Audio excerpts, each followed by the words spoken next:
안녕하세요. 정고입니다. 저는 패션 디자이너로 시작을 했고 지금은 다양한 분야의 창작적인 일을 맡아서 하고 있고요. 아티스트이면서 또 감독이면서 디렉터면서 또 다양한 일의 컨설턴트 일을 하고 있습니다.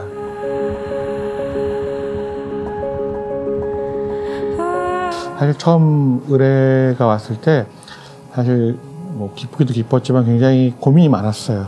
저도 그 전시를 여러 번 가봤지만 정말 세계적인 디자이너 분들이 또 다양한 또 아티스트 디렉터들이 모여서 공간을 꾸미잖아요. 사실 저희는 조건상 다양한 작가들이 같이 나가야 되는 부분이 있고, 근데 이제 그것이 각각의 그 가치도 중요하지만 한국의 공예의 미, 가치, 철학 이런 것들을 한꺼번에 보여주는 어떤 하나의 커다란 메시지를 전달하는 게 되게 중요하다고 좀 생각을 했어요. 개개인의 작품도 중요하지만 그게 하나의 커다란 인스탈레이션 형태의 전시로 가고자 하는 게 이제 목표여서 그렇게 만들었고, 사실 저희 나라 전통 민화 중에서 이제 책가도라는 작품이 있잖아요. 근데 책가도 형태로 한번 작업을 해보자라고 해서 이제 투명 사방 탁자에다가 작가의 작품들을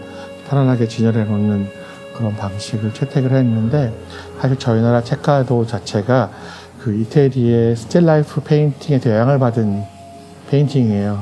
이태리에서 영향을 받아서 온 저희만의 이 문화를 다시 이태리에 가져가서 전시하는 게 좋겠다라는 생각으로 하게 됐어요.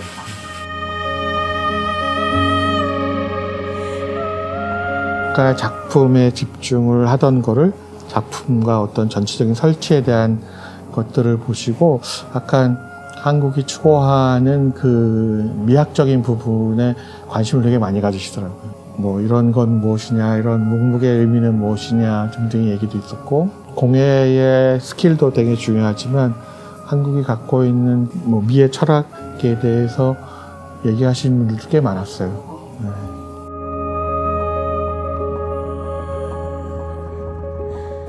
저희 나라의 미술, 저희 나라의 공예 이런 얘기를 할 때 중국, 일본을 빼놓을 수가 없잖아요. 항상 무슨 차이를 갖추고 있느냐를 했을 때 저는 항상 느끼는 게 한국의 예술, 한국의 공예는 다른 두 나라가 갖고 있지 않은 여유로움을 갖고 있다고 생각을 해요. 항상 완벽함을 추구하기보다는 어떤 편안한 여유로움을 추구를 하고 그 여유로움 속에서 비어있는 미학을 찾아내고 또 그것의 가치를 만들어 나가는, 또 그에 대해서 재조명하는 이런 문화의 차이가 분명히 있다라고 생각을 하거든요.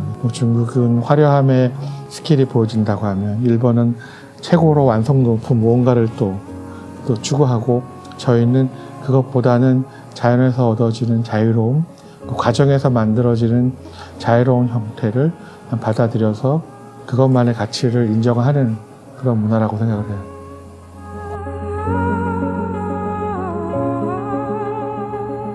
공예 트렌드 페어가 갖고 있는 본질이 무엇일까라는 좀 고민을 해봤어요.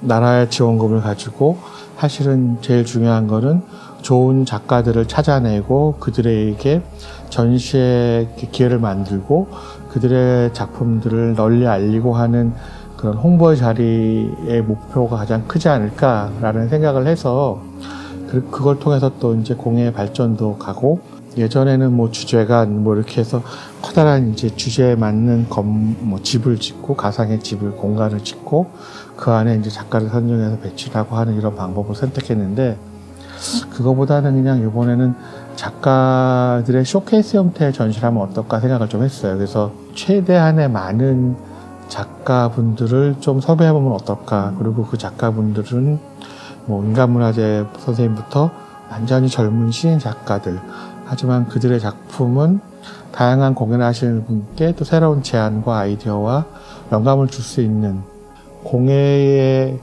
처음의 목적은 사용을 하기 위해서 만들어진 거지만 사실 지금은 미술과의 경계가 모호해질 정도로 아티스틱 밸류를 갖고 있잖아요. 특히 이번에 조금 그런 하나의 오브제로서의 아티스틱 가치 인정을 받을 수 있는 작품들을 좀 더 많이 찾으려고 노력을 했고, 70분에서 74분 정도 지금 마지막으로 확정을 막 짓고 있는데 조금 욕심을 내서 하고 큰 광장 형태의 공간이 분리가 되지는 않고 한 좌대가 아티스트의 쇼케이스 형태로 운영이 되게끔 해서 수십 년 된 인간문화재분 작품 옆에 완전 신인 디자이너의 작품이 같이 놓일 수 있게끔 서로 어우러짐에 맞춰서 전시를 하는 그런 전시를 준비 중이에요.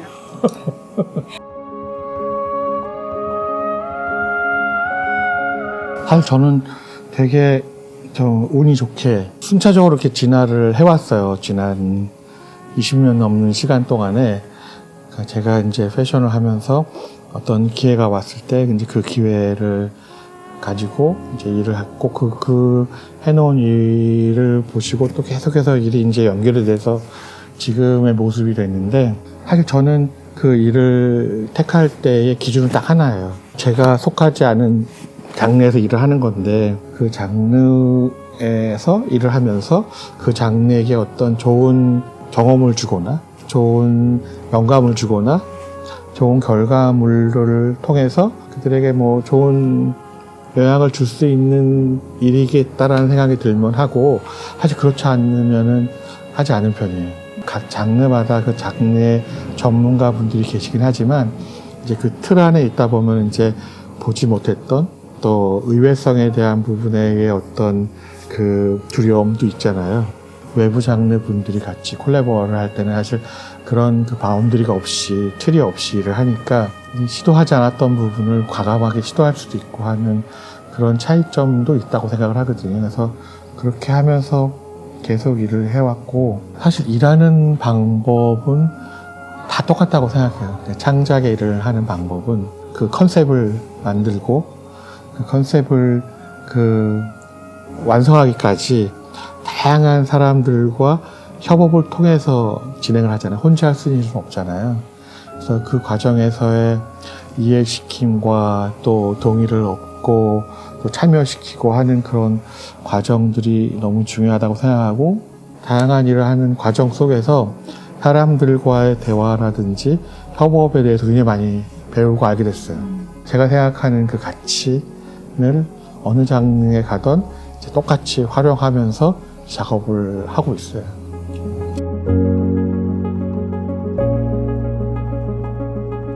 사실 뭐 요즘 한국이 K-팝으로 뭐 어마어마하게 최고의 관심사가 된 나라가 됐잖아요. 그 이외에 정말 많은 좋은 컨텐츠가 많잖아요. 근데 이제 그걸 보여줄 수 있는 기회가 많지 않았기 때문에 한국에 관심을 갖고 있는 모든 사람들에게 온라인적으로 한국에 대한 정보가 다 열려있기 때문에 그래서 사실 이번에 더 쇼케이스 형태의 전시를 하는 개념이 있어요. 그러니까 전통적인 공예만 있는 것이 아니라 다양한 소재를 가지고 다양한 방법으로 작업하는 다양한 제너레이션의 작가들이 있다는 걸 좀 알리고 싶은 마음도 있고 작가분들의 이번 전시를 통해서 또 다른 그 발판이 될 수 있는 역할을 할 수 있으면 좋다고 생각을 하고 또 이제 작가 입장에서 생각한다고 하면은 사실 요즘에 제일 많이 거론되는 게 진정성에 대한 얘기를 하잖아요. 정말 내가 추구하는 바가 확실하고 그 철학을 나만의 생각으로 나만의 해석으로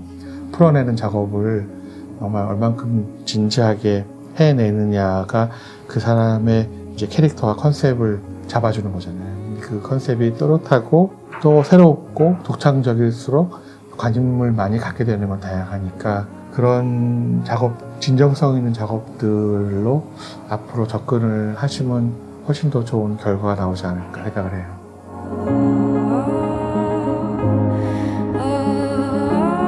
팬데믹이라고 하는 갑작스럽게 일어난 이 현상이 사회가 지나가는 그 갈 방향에 엑셀러레이터 역할을 하는 거지 크게 바꾸는 역할을 하지는 않는다고 생각을 해요. 이미 디지털화 돼가고 있고 온라인화 돼가고 있는 건 있었고 하지만 이제는 해야 된다.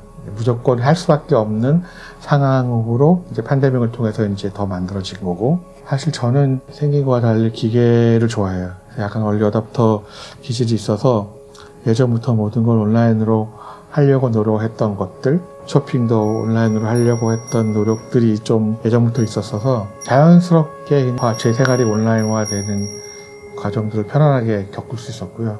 왜냐하면 예전에는 안 되던 서비스가 팬데믹 이후에 더 강조되거나 디테일화가 된 것들이 많고, 그래서 팬데믹이라는 어려움이 있지만 그 어려움을 통해서 그 온라인 활성화, 디지털 활성화의 편리도도 굉장히 많이 발전해 가고 있는 거기 때문에 그냥 자연스럽게 진화의 상황을 받아들이고 그 진화 속에서 나는 이제 어떤 포지셔닝을 해야 되는지, 뭐 다들 디지털화 된다고 해서 디지털을 꼭 해야 되는 것도 사실 아닌 거고, 그 디지털화가 되면 될수록 또 아날로그의 가치는 또 그대로 유지가 되고 있기 때문에 본인 스스로가 어떤 류의 사람이고 어떤 작업을 하는지에 대한 현재 위치만 확실히 안다고 하면은 이 모든 걸 대처하는 거에는 어려움이 없다고 생각을 해요. 오히려 이런 팬데믹을 통해서 본인의 가치를 더 부각시키는 어떤 하나의 방법을 찾아내는 계기가 된다고 생각을 합니다.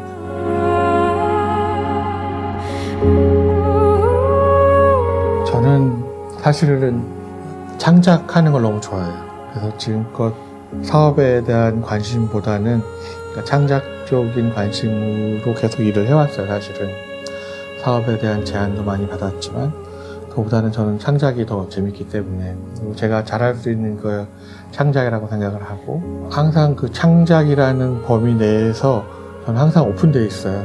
그 어떤 제안이 들어와도 그 제안을 검토해보고 아까 말씀드린 것처럼 그 분야에 뭔가 도움이 되거나 새로운 그 영향을 줄 수 있는 가능성이 있다고 생각을 하면은 하고 싶어요. 또 어떠한 게 남아있다라고 얘기하기보다는 그냥 오픈하고 싶어요. 왜냐면 이제 앞으로 더 특이한 재미난 장르의 창작이 필요할 수도 있잖아요. 최근에 어떤 분과 얘기를 했는데, 이제 요즘 뭐 메타버스를 통해서 뭐 아바타 개발하고 등등의 것들을 많이 하잖아요. 그래서 가상의 이제 스타들도 만들어내고, 근데 이제 가상의 케이팝 스타를 만드는 어떤 분이 캐릭터 개발하는 데 있어서 그 캐릭터에 대한 컨설팅을 받았다, 뭐 이런 얘기를 하신 적도 있고, 뭐 이게 제가 생각하기에도 새로운 장르라고 생각하는 다양한 일에 관심이 많고, 저는 그런 일을 하면서 그 분야도 알게 되고 거기서 알게 된 분야의 일들을 또 다른 쪽에다가 또 접목시켜서 또 다른 방법으로 또 재해석해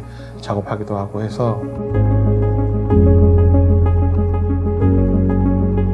모르겠어요. 얼마까지 더 많은 제안이 올지 모르겠지만 기회가 되는 한 많은 제안을 받고 일을 하고 싶고, 그런 일을 하는 과정에서 제가 제일 잃지 않으려고 노력하는 거는 정말 진정성 있는 제가 생각하는 철학에 맞는 작업들을 해내는 거, 너무 많은 타협을 하지 않고 그 컨셉과 철학을 유지하려고 노력하는 거. 제가 갖고 있는 철학은 다른 건 하나도 없어요. 그 본질의 중요성을 잃지 않고 그 본질을 저만의 방법으로 새로운 해석법을 내는 거가 이제 목표거든요. 그게 어떤 장르가 됐건 간에 그 작업의 반복론은 잊지 않고 작업을 하려고 합니다.